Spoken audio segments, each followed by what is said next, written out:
छत्रपती शंभूराजांना सोडवण्याचा अखेरचा प्रयत्न केला गेला तो रायाप्पा महार यांच्याकडून.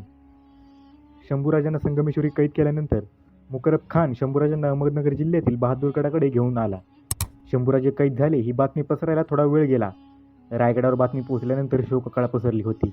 संताजी, धनाजी, खंडोजी, ज्योत्याजी, रायप्पा आणि स्वतः महाराणी येसूबाई देखील महाराजांना कसे सोडवायचे याचा विचार करत होते. महाराजांना सोडवायचे कसे हा प्रश्न सर्वांना भेडसावत होता.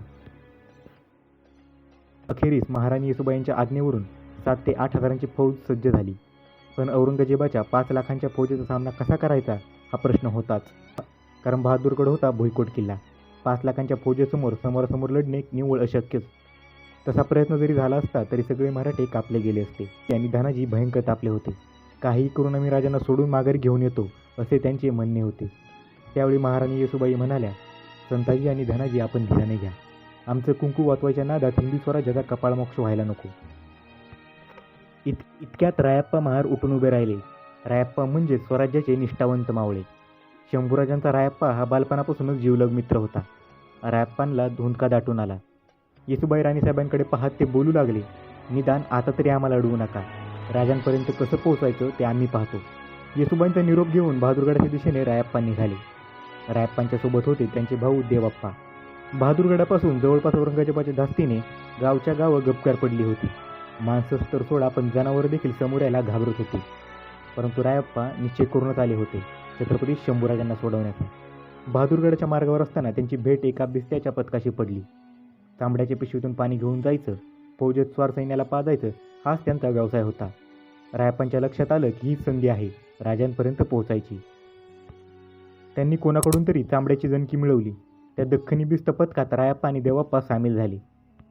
त्या दिवशी पाणी देणाऱ्या पथकाच्या प्रमुखाला फौजदाराचा निरोप आला. जे पथक आत किल्ल्यात जाणार होते त्यात रायप्पा सामील झाले. दुपारी ऊन वाढले, सूर्य माथ्यावर आला तशी फौजेकडून पाण्याची मागणी वाढू लागली. बिस्ती तांबड्याच्या पिशवीतून पळत पळत पाणी आणत होते. तहानलेल्या फौजेला पाणी पाजत होते. औरंगजेबाच्या आज्ञेवरून मुकरब खानाचे स्वागत त्यांचे सर्वच नामचंद सरदार गोळा झाले होते. शंभूराजे आणि कवी कलश यांना कैद करून साखळदंडाने जकडून त्यांची दिंड काढली होती. तोपर्यंत ही दिंड कोणाची आहे या तर तिळमात्र कल्पनासुद्धा रायप्पांना नव्हती. ते पाणी पुरवत असल्याने आत किल्ल्यामध्ये घुसण्याचा प्रयत्न करत होते. रायप्पा पाणी पुरवत पुढे आले तेव्हा जमावातून मराठे दोकैदी असे अस्पष्ट शब्द त्यांच्या कानावर पडले. थोड्या काळाने संबा हा शब्द रायप्पांच्या कानावर पडताच ते थरारून गेले. ते तसेच पाणी पुरवण्याच्या बहाण्याने राजांची ज्या उंटावरून दिंड निघाली होती त्या उंटापाठोपाठ चालू लागले. त्यांनी समोर येत एका वळणावर शंभूराजांकडे पाहिलं.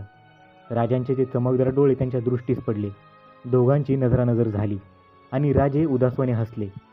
शंभूराजांनी त्यांना ओळखले असावे.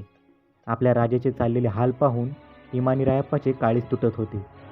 खोड्याच्या घट्ट लोखंडी कड्या आणि बिजागऱ्या राजांच्या शरीराला बोचत होत्या. त्यातून वेदनेच्या कळा उठत होत्या. पण हळूहळू सारे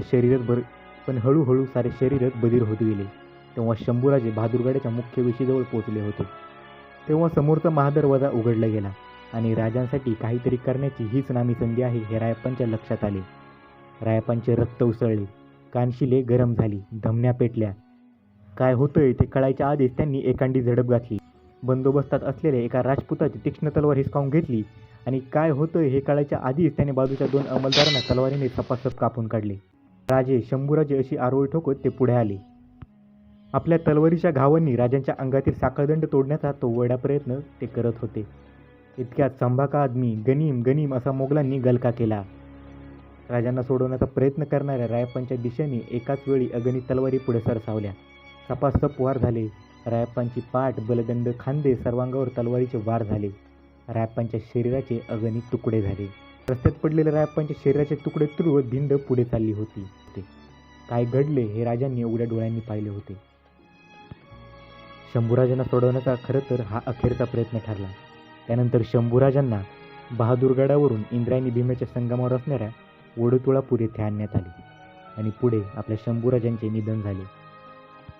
मित्रांनो, छत्रपती शंभूराजांच्या आणि छत्रपती शिवरायांच्या स्वराज्यात रायप्पांसारखे वीर मावळे होते, निष्ठावंत मावळे होते. त्यामुळेच आपलं स्वराज्य शेवटपर्यंत अबाधित राहिले. जरी रायप्पा छत्रपती शंभूराजांना सोडवू शकले नसले तरी त्यांनी केलेले धाडस, औरंगजेबाच्या 5 लाख सैन्यात घुसून छत्रपती शंभूराजांना सोडवण्याचा केला गेलेला तो वेडा प्रयत्न, या सर्व गोष्टी खरं तर कौतुकास्पद आहेत. समोर 5 लाखांचं सैन्य असून सुद्धा आपला त्यांच्यासमोर निभावं लागणार नाही, या सर्व गोष्टींची पूर्वकल्पना असताना सुद्धा रायप्पांनी केलेले धाडस हे कोणत्याही शब्दात व्यक्त न करण्यासारखेच आहे. रायप्पांच्या त्या पराक्रमाला मानाचा मुजरा.